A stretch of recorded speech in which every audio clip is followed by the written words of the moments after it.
नमस्कार, मैं दीपक शर्मा और मेरे YouTube मंच पर आपका स्वागत है। दोस्तों, कुछ महीने पहले तक या यूं कहें 1 महीने पहले तक जिस बीजेपी में मोदी जी की मर्जी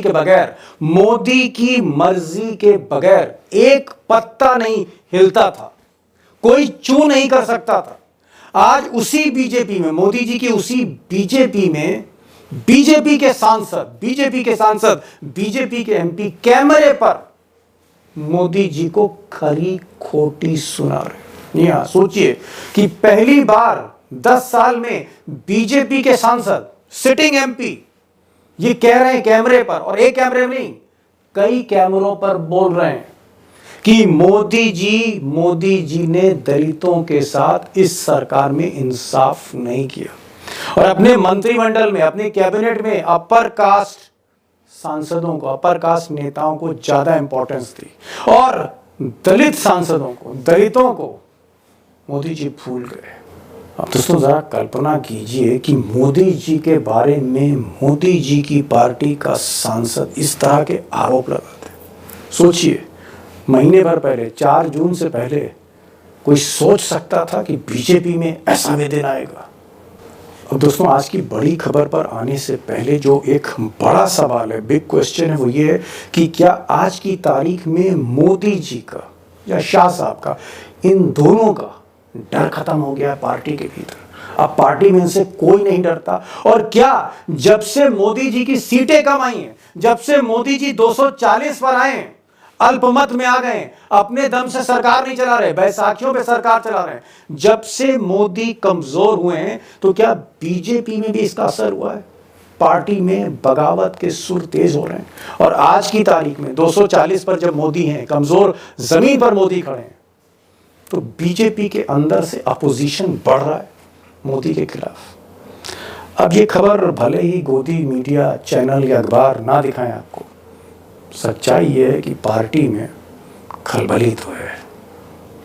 अब दोस्तों, जो खबर आज दिन भर गोदी मीडिया दबाता रहा, छुपाता रहा, जिसे उसने ब्रेकिंग न्यूज़ बनने नहीं दिया, मुझे लगता है पहले उस खबर पर मुझे आप चंद सेकंड दीजिए और फिर पर्दे के पीछे जो असली कहानी है मोदी शाह की, ये जो बगावत का धुआं तेजी से बीजेपी के अंदर उठ रहा है, उस पर आऊंगा। लेकिन आज की खबर क्या है जो छुपा दी गई?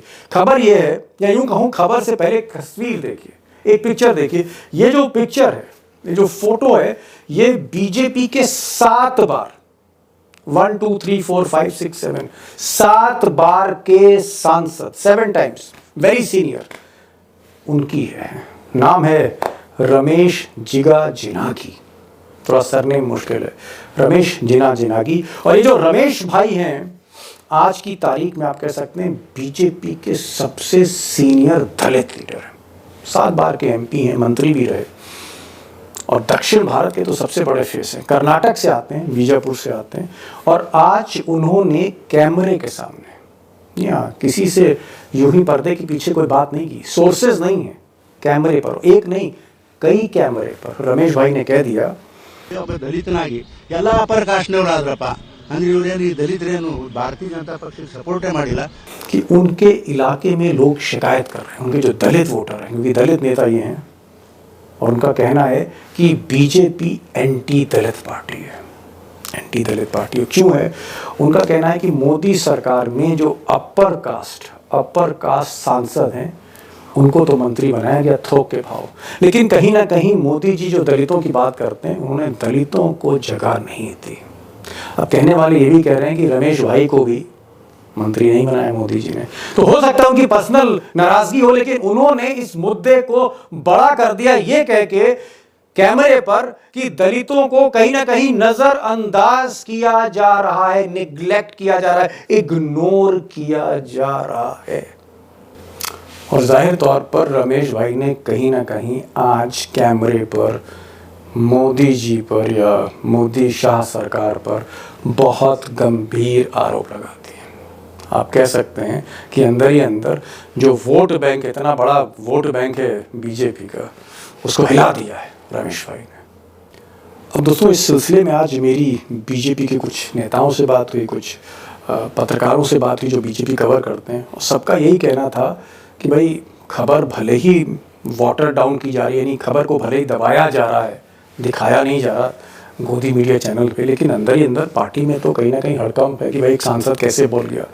और मोदी जी भले ही वो रूस में हो, रशिया में हो, 7 समंदर पार हो, पुतिन जी के साथ हो, हाथ मिला रहे हो, मुस्कुरा रहे हो, चाय पी रहे हो, लेकिन खबर मोदी के कानों तक डाल दी गई, वो वहाँ तक पहुँच चुकी। और शायद इसीलिए रमेश भाई को चुप कराने का, मनाने का, समझाने का प्रयास भी हो रहा है पार्टी के अंदर कि भाई इस तरह की बातें कैमरे पर मत बोलिए, अगर शिकायत है तो मोदी जी से मिलिए, ऐसी बातें कैमरे पर नहीं बोली जाती।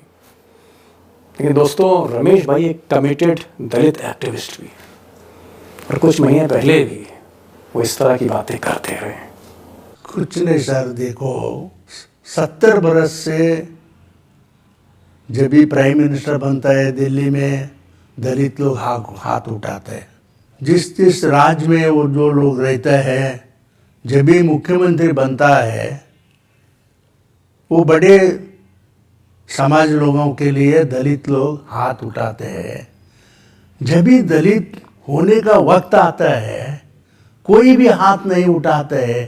अब दोस्तों, जब तक बिल्ली के गले में घंटी नहीं बंधती तब तक तो शांति रहती, लेकिन जिस दिन कोई हाथ आगे बढ़कर बिल्ली के गले में घंटी बांध देता है तो फिर हलचल शुरू हो जाती, बिल्ली भी घबरा जाती है।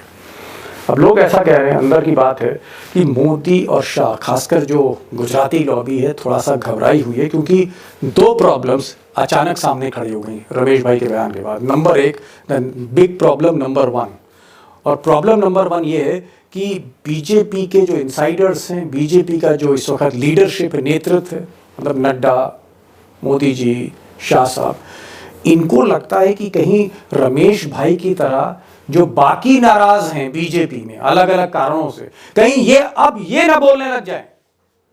एक सुर तो आया, कहीं दूसरा सुर में सुर ना मिलने लगे। ये एक बहुत बड़ी प्रॉब्लम है कि कहीं बगावत के कगार पर बीजेपी ना पहुंच जाए। वैसे ही मोदी जी क्राइसिस में, अल्पमत में, तो ये तो पहली प्रॉब्लम है। दूसरी प्रॉब्लम ये है कि रमेश भाई ने कहा कि साहब दलितों को इग्नोर किया जा रहा है। मेरे जैसा दलित बताइए, 7 बार का एमपी, मुझे इग्नोर कर दिया, मैं शपथ से कोसों दूर हूँ, लोग मुझसे जो है शिकायत कर रहे हैं, गिले शिकवे कर रहे हैं। अब उनको ये लगता है, गुजरात लॉबी को, कि जो बरसों की मेहनत से दलित वोट बैंक खड़ा किया था मोदी जी ने, उस पर ही हमला हो गया और पार्टी के भीतर से हो गया। ये क्या हो गया?